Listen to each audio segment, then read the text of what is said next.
আসসালামু আলাইকুম সবাইকে। আশা করি আপনারা সবাই ভালো আছেন। আমি আল্লাহর রহমতে ভালো আছি। বরাবরের মতো আজকে আমি নতুন আরেকটি ট্রিক শেয়ার করব।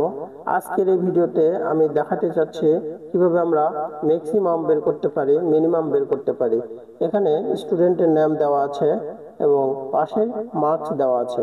তো এই মার্কসের মধ্যে সর্বোচ্চ কত মার্কস সেটা আমরা বের করব। তো সেটা বের করার জন্য আমাদের ম্যাক্সিমাম ফর্মুলাটি ইউজ করতে হবে। তো ম্যাক্সিমাম ফর্মুলাটি ইউজ করলে আমরা এই ডাটাগুলোর মধ্যে সর্বোচ্চ মার্কস কত তা বের করতে পারবো।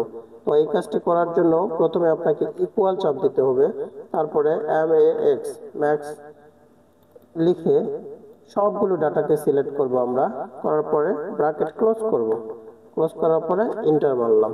এই যে দেখেন আমার সর্বোচ্চ মার্কস কত তা ম্যাক্সিমাম ফর্মুলার মাধ্যমে বের করতে পারলাম। যদি আমি চাই যে এই ডাটাগুলোর মধ্যে মিনিমাম কত মার্কস তা আমরা বের করব। তো সেইটা করার জন্য আমাকে যে কাজটি করতে হবে সেটা হচ্ছে প্রথমে ইকুয়াল চাপ দিতে হবে, তারপরে MIN মিনিমাম লিখে সবগুলো ডাটাকে সিলেক্ট করব। করার পরে ব্র্যাকেট ক্লোজ করে এন্টার মারব। এভাবে আমরা মিনিমাম ডাটা বের করতে পারলাম।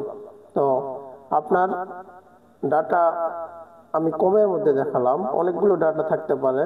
তো হাজার হাজার ডাটার মধ্যে আপনি সর্বোচ্চ নাম্বার কত, সর্বনিম্ন নাম্বার কত তা যদি বের করতে চান তাহলে ম্যাক্সিমাম এবং মিনিমাম ফর্মুলার মাধ্যমে বের করতে হবে।